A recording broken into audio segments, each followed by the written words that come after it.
India और USA की जो ट्रेड डील हुई है, आपको उसके बारे में पता है? अगर नहीं पता है तो वीडियो को जरूर देखना लास्ट तक। जो ट्रेड डील हुई है उसकी डिटेल्स जो है वो सामने आ चुकी हैं, जिसमें सबसे पहले ये बताया गया कि जो इंडिया है वो यूएसए से कम जो 500 बिलियन डॉलर का जो सामान है वो खरीदेगा कब तक, 2030 तक। और इसके अलावा जो हमारे ऊपर 50% जो टैरिफ लगाए थे किसने, यूएसए ने, वो अब घटकर कितने हो गए हैं, 18%। और इसके अलावा जो हमारा कोर जो एग्रीकल्चर सेक्टर है वो हमने बिल्कुल भी ओपन नहीं किया इसके लिए, यूएसए के लिए। That is a good thing, क्योंकि यूएसए चाहता था कि हम जो अपना एग्रीकल्चर सेक्टर है उसको प्रॉपरली ओपन कर दे यूएसए के मार्केट के लिए, जो कि हमने नहीं किया है, जो कि बहुत अच्छा है हमारे फार्मर्स के लिए।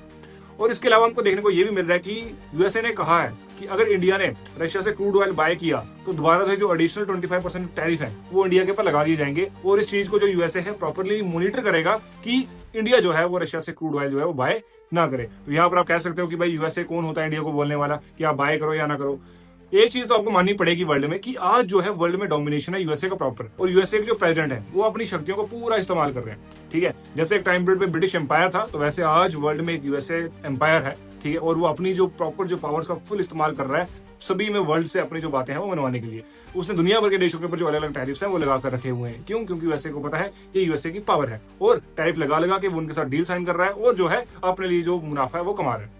तो कोई भी जो ऐसा देश तो है नहीं कि जो सीधे जाके जो उड़ता तीर है वो ले ले यूएसए के सामने। अभी तक तो हमको ऐसा कोई भी देखने को नहीं मिल रहा। जैसे कि रशिया है, वो भी बेचारा रशिया यूक्रेन वॉर में अटका हुआ है। जो वेनेजुएला का हाल हुआ आपने देखा ही होगा। तो इस वजह से जो है ट्रेड डील हम ये भी कह सकते हैं एक प्रकार की ट्रीटी, एक एग्रीमेंट ही है। ठीक है, इससे पहले राजाओं के जमाने में हुआ करते थे, सेम काइंड ऑफ आप कह सकते हो कि एक एग्रीमेंट साइन किया गया। तो आने वाले टाइम पे इस पे क्या होता है देखते हैं।